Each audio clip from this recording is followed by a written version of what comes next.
আপনাদেরকে স্বাগত জানাচ্ছি। আমি ফিরোজ তোহা। শুরুতেই সংবাদ শিরোনাম।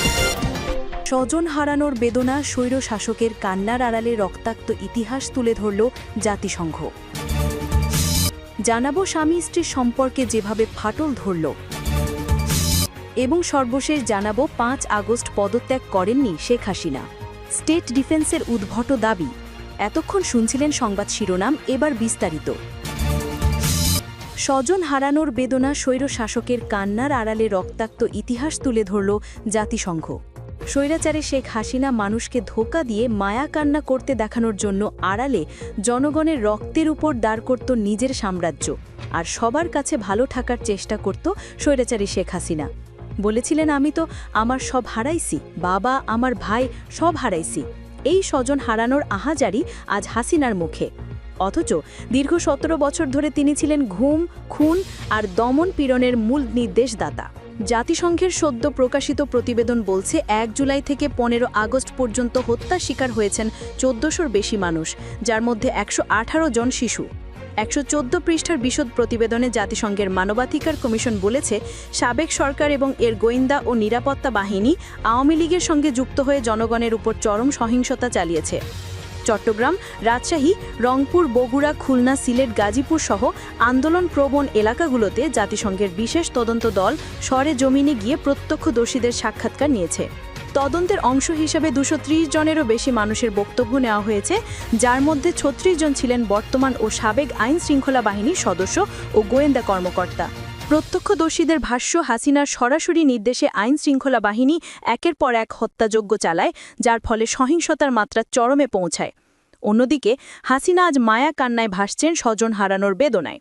অথচ তাঁরই শাসনামলে হাজারো পরিবার হারিয়েছে তাদের প্রিয়জনকে। নির্বিচারে খুন হয়েছে রাজনৈতিক প্রতিপক্ষ, এমনকি আওয়ামী লীগ সমর্থকদের সহিংসতায় ক্ষতিগ্রস্ত হয়েছে মেট্রো রেল প্রকল্প। দেশের জনগণ অবশেষে ফ্যাসিস্ট শাসকের মুখোশ টেনে খুলে দিয়েছে। নিজের চালানো দমন নীতির বলি হয়ে ৫ আগস্ট পালিয়ে যেতে হয় হাসিনাকে।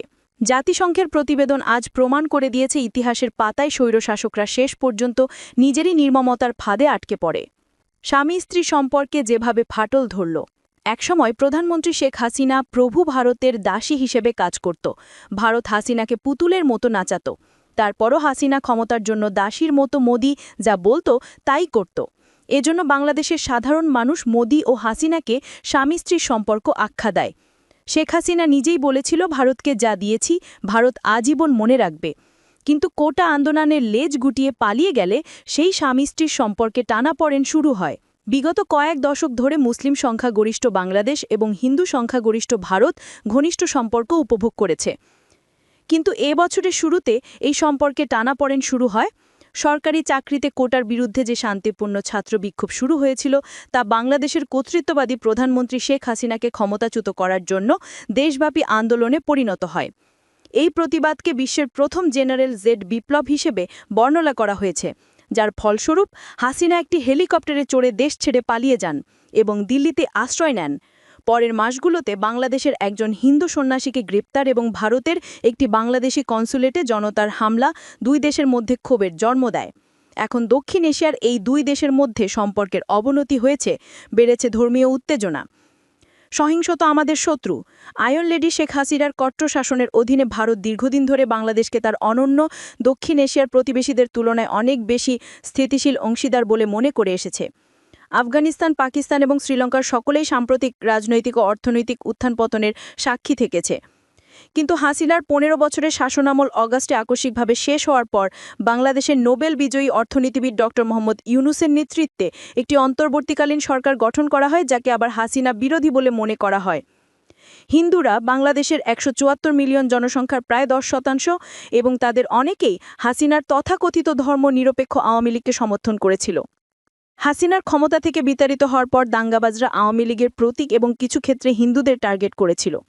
হিউম্যান রাইটস ওয়াচের ডেপুটি এশিয়ার ডিরেক্টর মীনাক্ষী গাঙ্গুলি অগাস্টে রিপোর্ট করেছেন যে বাংলাদেশের কয়েকটি এলাকায় হিন্দু সম্প্রদায়ের সদস্যদের ওপর হিংসাত্মকভাবে আক্রমণ করা হয়েছে, তাদের বাড়ি ঘরে অগ্নিসংযোগ করা হয়েছে, মন্দির ভাঙচুর করা হয়েছে এবং দোকান লুট করা হয়েছে। সেই সময় ইউনূস সংখ্যালঘুদের বিরুদ্ধে এই সহিংসতার নিন্দা করেছিলেন। হামলা বন্ধ না হলে পদত্যাগ করার হুমকি দিয়েছিলেন। বলেছিলেন, সহিংসতা আমাদের শত্রু। দয়া করে আরও শত্রু তৈরি করবেন না। শান্ত হন,